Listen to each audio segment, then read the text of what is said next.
Di lokasi pertama, sekolah luar biasa Panti Rehabilitas Penyandang Cacat Netra Palembang, satu orang siswa mengikuti ujian nasional menggunakan pedoman materi, ujian dengan kertas braille.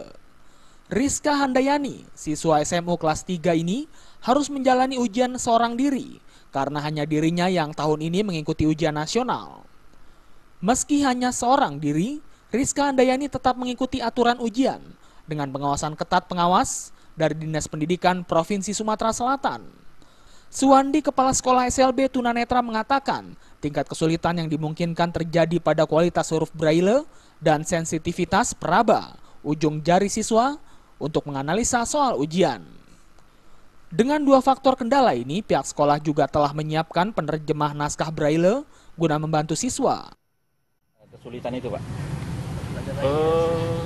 Kalau kesulitan braille itu kita sebenarnya dari awal kita sudah siapkan, artinya dari masuk sekolah kita siapkan, dari TK itu kita sudah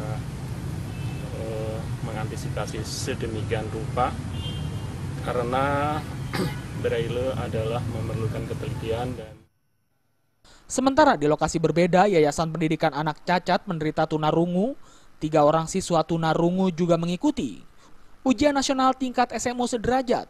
3 orang siswa itu, 2 wanita dan 1 orang pria, Muhammad Saibi, Dini Hadayah, dan Ayu.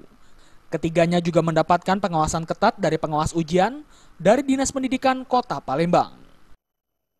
Dari Palembang, Sumatera Selatan, Sefti Feriansyah melaporkan.